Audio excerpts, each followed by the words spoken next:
এইটা কিন্তু এই জিনিসটা আমি বারবার চেষ্টা করছি এই কালারটা আসার জন্য। ঠিক আমার কৃষকরা এবং আমাদের কৃষি বিজ্ঞানীরা চেষ্টায় ঠিক আমাদের ত্রিপুরাতেও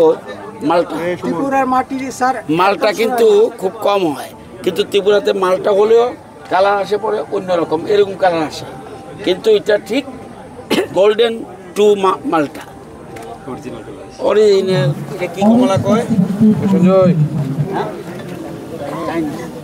কত করে passion fruit, PASSION, passion fruit. এটা শরীরের জন্য ভালো। প্যাশন ফ্রুট করছে আমাদের কোন এলাকা, তোমাদের গন্ডাতুই সাথে করা হচ্ছে। আমাদের সরকারের মূল উদ্দেশ্য হলো মানুষকে আত্মনির্ভর করা। আমরা কিন্তু কিছু করি না, কিন্তু যা করছে কৃষকরা করছে। কৃষকরা জমি থেকে চাষ থেকে মুখ ফিরিয়ে নিয়েছিল, কিন্তু প্রধানমন্ত্রী নরেন্দ্র মোদীজি দায়িত্ব নেওয়ার পরে এবং বিশেষ করে কৃষকদের বিভিন্ন ধরনের প্রকল্পের সহযোগিতার মাধ্যমে তাদের হাতে যেন অতিরিক্ত পয়সা আসে, ডাবল বা তার বেশি আসে, সেজন্য বিভিন্ন প্রকল্প চালু করেছেন। আপনারা জানেন কয়েকদিন আগে মাত্র কিষাণ সম্মান নিধির আবার টাকা দিয়েছে, 21তম কিস্তির টাকা দিয়েছে। এবং আমাদের রাজ্যে এই 21 কিস্তি টাকা আসার পরে প্রায় 2.5 লক্ষের উপরে কৃষক 900 কোটির উপরে টাকা পেয়েছে 19 থেকে এই পর্যন্ত। এটা কিন্তু চিন্তা করা যায় না। এটা এই যে পাট্টা প্রাপক তারা পয়সা পাচ্ছে। তো কৃষকরা ইদানিং আমাদের রাজ্য সরকারের আমরা যে দেখছেন যত উন্নয়ন দেখছেন, উন্নয়নের মেইন অংশীদার কারা? 1 নম্বর কৃষক, 2 নম্বর ব্যবসায়ী, পর্যটক এবং সার্ভিস সেক্টর। শিল্প কম, তাহলে মেইন 1 নম্বর হলো কৃষি।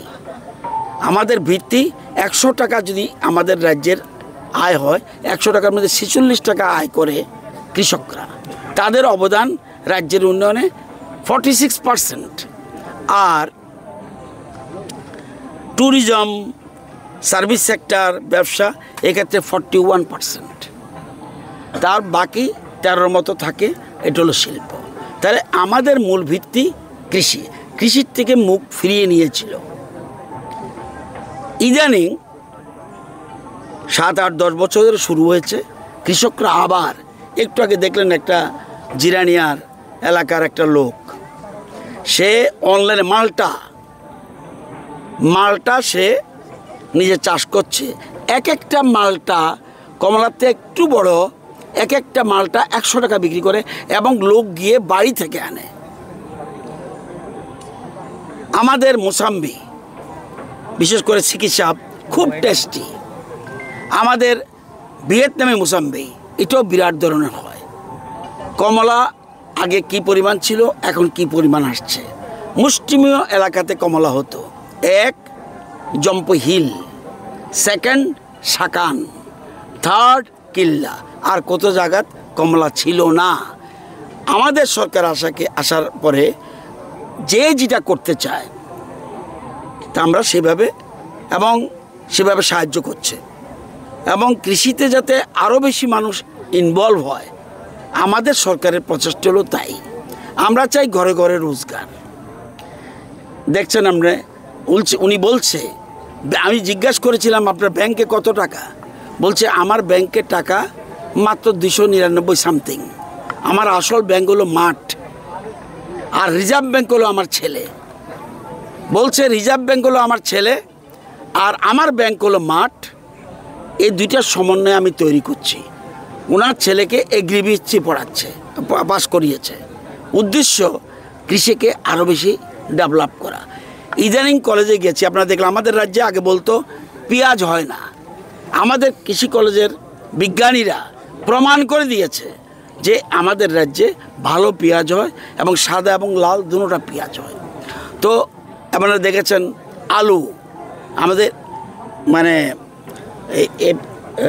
কি কাটিং সি কাটিং এখন এপিক্যাল রুটেড কাটিং এখন ফেমাস। কৃষকরা বলছে আমাকে দাও আমাকে দাও, যে পরিমাণ উৎপাদন হচ্ছে চিন্তা করা যায় না। তো আমরা আজকে এখানে কমলা উৎসব করছি প্রত্যেক বছর, এবছরও করতে যাচ্ছি। এবছর এখানে আমরা শুরু করেছি এই কারণে আমরা কিল্লাতে করেছি পরপর 2 বার এবং এবার এখানে করছি। এখানে কারণ এখানে আমরা আপনাদের পাশে একটা ফ্লাওয়ার গার্ডেন আছে না, এটা আমাদের এখানে জঙ্গল ছিল, যারা এখানে স্থানীয় মানুষ তারা এটা টোটাল জঙ্গল। আমাদের সরকার আসার আগে জঙ্গলকে পরিষ্কার করেছে, সেখানে আজকে ফুলের বাগান তৈরি করেছে, 12 মাস ফুল পাবেন।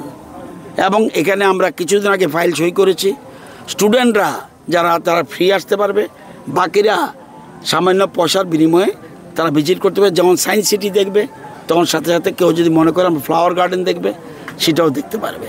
তো আমরা এই জন্যই এবছর এই জায়গাটাকে চয়েস করেছি। প্রায় 100-র উপরে কমলা চাষি এখানে এসছেন। তো আমাদের মূল উদ্দেশ্য হলো চাষিদের যত বড় সাহায্য করো।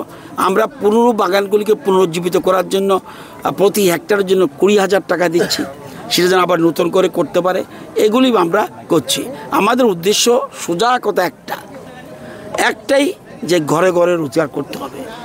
ঘরে ঘরে রোজগারের জন্য আমরা সকল রকম যে কোনো ব্যাপারে কৃষি অ্যান্ড অ্যালাইড সেক্টরে এবং আমরা দেখেছেন পর্যটনও আমরা গুরুত্ব দিচ্ছি।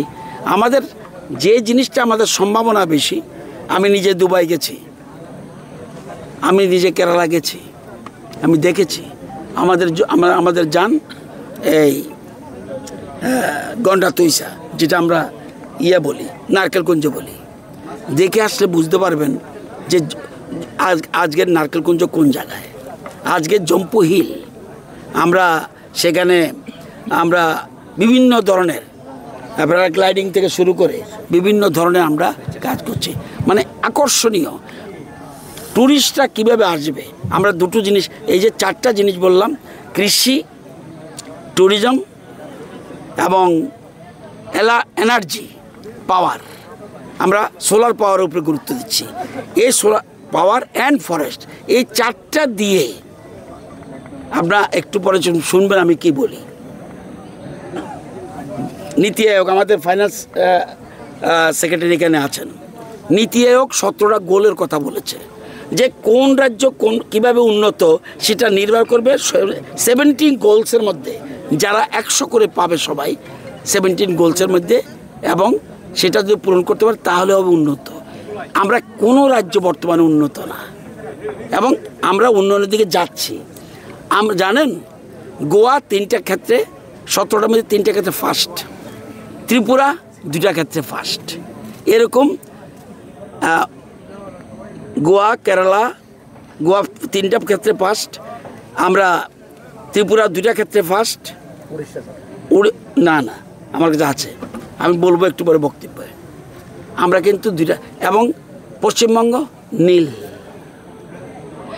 17টা স্টেট আমাদের পিছনে, সেদিন মাত্র দায়িত্ব নিয়েছে। আগে বিপ্লব দেব মুখ্যমন্ত্রী ছিলেন, এখন ডক্টর মানিক শাহ মুখ্যমন্ত্রী। সেদিন মাত্র 7 বছর মাত্র হয়েছে। ত্রিপুরাকে কত নম্বর ছিল, আজকে কত নম্বরে এনেছে আমার কথা নয়, ওনারা দে আর পার্টিসিপেটিং ইন দি নীতি আয়োগের মিটিংয়ে যায় মুখ্যমন্ত্রী, এটা বই বেরোয়, দেখবেন ত্রিপুরা কোন জায়গায় চলে গেছে। এটা নিজেরাই যখন মাঠে যাবেন, বাজারঘাট দেখে বুঝবেন না, বাজারঘাট ডেভেলপড হয়েছে, কিন্তু গ্রাম উন্নত হয়েছে কি না সেটা দেখতে হবে। এবং আজ আমাদের গ্রামগুলি দেখলে আপনারা বুঝতে পারবেন যে জাতীয় সড়ক আগে 199 কিলোমিটার ছিল, জাতীয় সড়ক 199 কিলোমিটার, আজকে জাতীয় সড়ক 923 কিলোমিটার। জনগণের জন্য কবে নাকি পার্কটা খুলে দেওয়া হবে? আজকেই তো ওপেনিং করে দিচ্ছি, আজকে ওপেন করেছি। সায়েন্স সিটির সাথে কথা বলে, যাতে তাদের সাথে কথা বলে, সায়েন্স অ্যান্ড টেকনোলজি ডিপার্টমেন্টের সাথে কথা বলে এখানে একটা গেট করলে ওইখানে যারা আসবে এদিকে ঢুকে যেতে পারবে। এই জন্য আমরা আজকেই এটা ওপেন করছি। এখানে একটা প্যাশন ফল দেখলাম নতুন, এটার চাষের জন্য প্যাশন ফল দেখলাম নতুন। হ্যাঁ নতুন, দেখুন এটা না, এটা আমাদের দুটো জায়গা আমাদের সবজি এবং ফলের জন্য আমাদের রিসার্চ সেন্টার আছে নাগিছড়া, আর অন্যান্য কৃষি সামগ্রীর জন্য আমাদের আছে এডিনগর। আমাদের বিজ্ঞানীরা সেখানে মাটির সাথে দেখে নেয় কোন ফল বা কোন ফুল। আজকে আমরা এই যে ফুলের বাগান ওপেনিং করব, আগে আমি কাগজটা সাথে নেই, আগে মাত্র আমাদের মানে ডিমান্ডের রাজ্যের যত ফুলের চাহিদা 29% মাত্র কাভার করতো ত্রিপুরা, আজকে 79% কাভার করছে। প্রচুর ফুলের চাষ হচ্ছে, প্রচুর ফুলের চাষ। অর্কিডের ক্ষেত্রে আগের থেকে বেড়েছে, কিন্তু সেটা এখনও সেই জায়গায় পৌঁছাতে পারেনি। তো আমরা চাচ্ছি, বারবার বলছি, যারা যে চাষ করতে চায় তাকে আমরা মদত দিচ্ছি। আমাদের অপূর্বা আমাদের সেক্রেটারি সাহেব আছেন, ডাইরেক্টর এগ্রিকালচার আছেন, ডাইরেক্টর হর্টিকালচার আছেন, সবাইকে নিয়ে আমাদের টিম আছে। সম্মিলিত টিমের মাধ্যমে, it is not my credit, it is a credit my team and আমাদের যে অন্নদাতা কৃষক, তাদেরকে আমি ধন্যবাদ জানাই।